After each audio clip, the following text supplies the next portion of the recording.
بسم اللہ الرحمن الرحیم۔ طفیل بن عمرو مکہ آ رہے ہیں۔ مکہ کے مشرک یہ خبر سن کر پریشان ہو گئے۔ یہ ان دنوں کی بات ہے جب نبی کریم صلی اللہ علیہ وآلہ وسلم نے اعلانیہ دین کی تبلیغ شروع کر دی تھی۔ طفیل بن عمرو اپنے قبیلے دوس کے رئیس تھے۔ دوس عرب کا ایک طاقتور قبیلہ تھا۔ یہ قبیلہ یمن کے ایک کونے میں پہاڑ کے دامن میں آباد تھا۔ یہ لوگ بہت ہی دلیر اور دولت مند تھے۔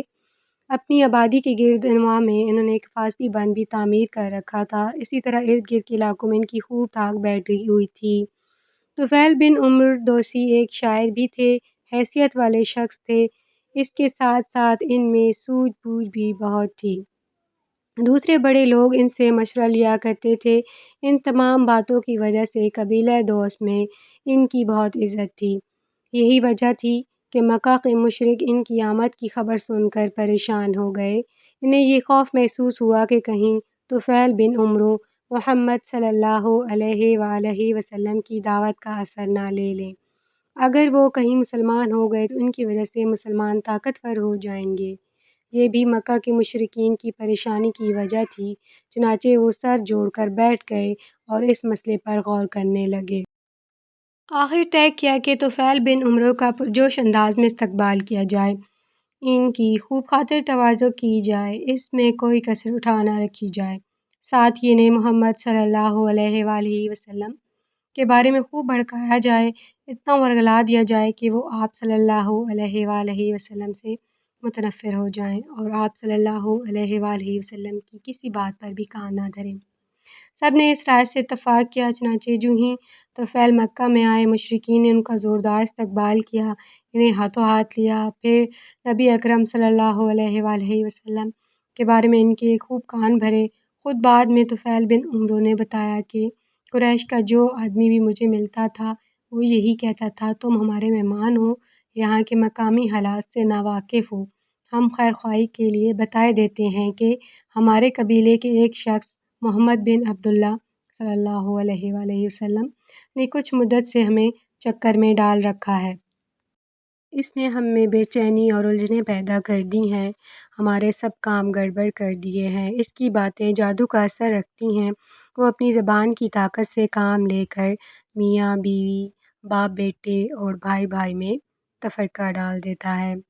ہمیں ڈر ہے کہ کہیں تم اس کی چال میں نہ آ جاؤ۔ ہمارا دوستانہ مشورہ یہ ہے کہ اس سے کوئی بات نہ کرو اور نہ اس سے کچھ سنو۔ ان باتوں نے مجھے کچھ اس حد تک خوفزدہ کر دیا کہ میں نے اپنے کانوں میں روئی ٹھونس لی، تاکہ اگر اتفاقاً کہیں آپ صلی اللہ علیہ وآلہ وسلم سے ملاقات ہو جائے تو ان کی زبان سے نکلی ہوئی کوئی بات میرے کانوں میں نہ پڑ جائے۔ اللہ کی قدرت کے کھیل انوکھے ہیں۔ دوسرے دن طفیل بن عمرو صبح سویرے حرم کعبہ گئے تو دیکھا کہ رسول اللہ صلی اللہ علیہ وآلہ وسلم ادھر پاس ہی نماز پڑھ رہے ہیں۔ اس وقت یا تو کانوں میں روئی رکھنا بھول گئے تھے یا روئی نکل گئی تھی۔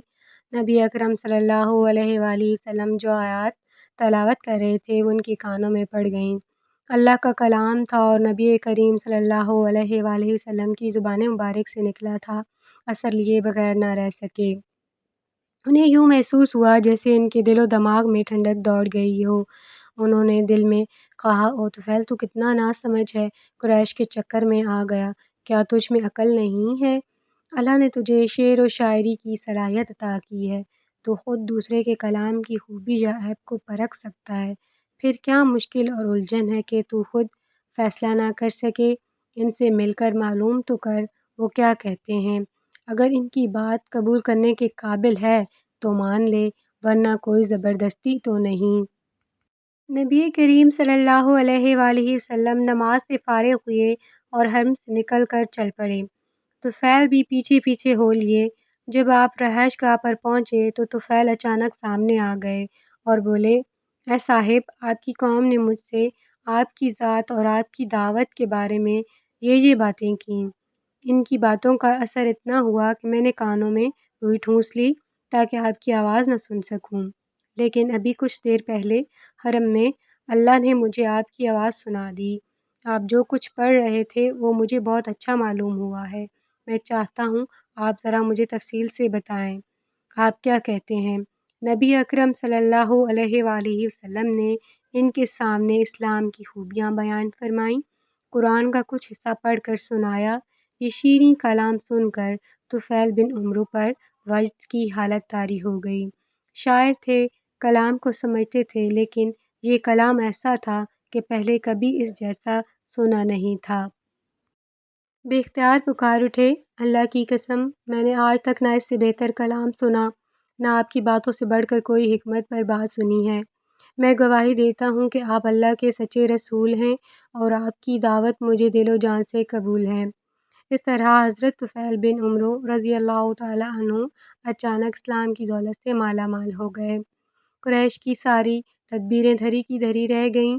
حضرت طفیل رضی اللہ تعالیٰ عنہ مکہ سے چلنے لگے تو رسول اللہ صلی اللہ علیہ وآلہ وسلم کی خدمت میں حاضر ہوئے اور عرض کی، یا رسول اللہ صلی اللہ علیہ وآلہ وسلم، میں اپنی قوم کا سردار ہوں، میری قوم مجھے بہت چاہتی ہے، اگر آپ اجازت دیں تو میں وطن جا کر اپنی قوم کو اسلام کی دعوت دوں۔ آپ صلی اللہ علیہ وآلہ وسلم نے ارشاد فرمایا، ہاں، تم اپنی قوم کو حق کی طرف بلا سکتے ہو۔ طفیل بن عمرو رضی اللہ تعالیٰ عنہ رسول اللہ صلی اللہ علیہ وآلہ وسلم کی دعا لے کر وطن کی طرف روانہ ہوئے۔ طویل سفر کے بعد اپنی بستی کے قریب پہنچے تو سورج غروب ہو چکا تھا۔ ساری وادی اندھیرے میں ڈوب چکی تھی۔ راستہ دو پہاڑوں کے درمیان سے ہو کر جاتا تھا۔ زبردست اندھیرے میں نیچے جانا بہت مشکل کام تھا۔ اس وقت ایک بہت ہی عجیب واقعہ ہوا۔ جو ہی حضرت طفیل رضی اللہ تعالیٰ عنہ نے نیچے کی طرف رخ کیا، ان کا چہرہ یکدم روشن ہو گیا۔ اس میں سے پھوٹ پھوٹ کر روشنی نکلنے لگی اور ارد گرد کی فضا کو روشن کر دیا۔ حضرت طفیل رضی اللہ تعالیٰ عنہ اس وقت اپنے قبیلے کے ایک گھر کو دیکھ سکتے تھے۔ یہ رحمت عالم صلی اللہ علیہ وآلہ وسلم کی دعا کا اثر تھا۔ معلوم نہیں اس وقت طفیل رضی اللہ تعالیٰ عنہ کے دل میں کیا خیال آیا، انہوں نے دعا کے لیے ہاتھ اٹھا دیے، اے اللہ، اپنی نشانی چہرے کے بجائے کسی اور جگہ منتقل فرما دے۔ ابھی یہ الفاظ منہ سے ہی نکلے تھے کہ روشنی ان کے کوڑے میں آ گئی۔ اب ہاتھ میں پکڑا ہوا کوڑا مشعل کا کام دے رہا تھا۔ یہ وہ نشانی تھی جس کی وجہ سے وہ ذو النور یعنی نور والے مشہور ہوئے۔ گھر پہنچے، سب سے پہلے باپ کو اسلام کی دعوت دی، انہوں نے بھی اسلام قبول کر لیا، پھر سارا گھرانہ مسلمان ہو گیا۔ اس کے بعد انہوں نے اپنے قبیلے کو اسلام کی دعوت دی، لیکن وہ اسلام نہ لائے۔ انہوں نے کوشش کی لیکن صرف ایک آدمی مسلمان ہوا۔ آخر شپے رسول اللہ صلی اللہ علیہ وآلہ وسلم کے پاس گئے، آپ صلی اللہ علیہ وآلہ وسلم سے قبیلے کے لیے دعا کی درخواست کی۔ نبی اکرم صلی اللہ علیہ وآلہ وسلم نے دعا فرمائی، یہ پھر قبیلے کی طرف لوٹے، پھر انہیں تبلیغ کی، آخر ان کے قبیلے کے اکثر گھرانے مسلمان ہو گئے۔ طفیل بن عمرو رضی اللہ تعالیٰ عنہ 7 ہجری کو مدینہ گئے۔ آپ نے غزوہ خیبر میں شرکت کی۔ فتح مکہ کے موقع پر آپ نبی کریم صلی اللہ علیہ وآلہ وسلم کے ساتھ تھے۔ فتح مکہ کے بعد طفیل بن عمرو رضی اللہ تعالیٰ عنہ نے نبی اکرم صلی اللہ علیہ وآلہ وسلم سے عرض کی کہ قبیلے کے بہت سے لوگ ابھی تک مسلمان نہیں ہوئے، وہاں پہ ایک بت خانہ ہے، اس میں بتوں کی پوجا کرتے ہیں، اگر آپ اجازت دیں تو میں ان بتوں کو گرا دوں۔ نبی اکرم صلی اللہ علیہ وآلہ وسلم نے ارشاد فرمایا، ہاں، اس کو گرا دو۔ چنانچہ حضرت طفیل بن عمرو رضی اللہ تعالیٰ عنہ نے اپنے قبیلے کے کچھ مسلمانوں کے ساتھ گئے بت خانے کو تباہ کر دیا، آگ لگا دی۔ غزوہ طائف کے موقع پر حضرت طفیل بن عمرو رضی اللہ تعالیٰ عنہ نبی اکرم صلی اللہ علیہ وآلہ وسلم کی خدمت میں حاضر ہوئے۔ آپ صلی اللہ علیہ وآلہ وسلم کو بت خانہ گرانے کی خبر سنائی، آپ خوش ہوئے۔ نبی کریم صلی اللہ علیہ وآلہ وسلم کے وصال کے بعد حضرت ابوبکر صدیق خلیفہ بنے رضی اللہ تعالیٰ عنہ، تو بہت سے قبیلے مرتد ہو گئے۔ اسلام سے پھر کر ان کے خلاف جہاد میں حضرت طفیل بن عمرو رضی اللہ تعالیٰ عنہ نے بڑھ چڑھ کر حصہ لیا۔ نبوت کے جھوٹے دعوے دار مسلمہ کذاب کے خلاف مہم بھیجی گئی تو اس میں بڑے جوش و خروش سے شریک ہوئے، جنگ یمامہ میں بڑی بہادری سے لڑے اور لڑتے لڑتے شہید ہو گئے۔ اللہ تعالیٰ ان کی اوپر اپنی بے شمار رحمتیں نازل فرمائے، آمین۔ میں ایسی مزید ویڈیوز دیکھنے کے لیے میرے چینل کو سبسکرائب کیجیے۔